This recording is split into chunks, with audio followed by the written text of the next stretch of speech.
Today I've actually got an idea that Sylvia came up with. So Sylvia, when she's picking with her tablet, she'll use a stylus. It gives her better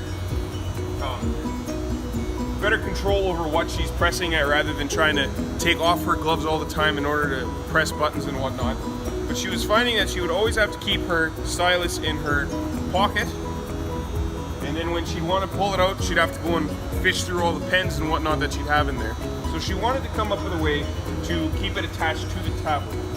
So what she came up with is we actually went and we got a little badge holder, same stuff that keeps your ID card. We hooked a little hook through here, and we actually placed it with one of the straps on her tablet holder. So now it just hangs there whenever she's picking. When she needs to go and switch something up, she'll grab it right from here.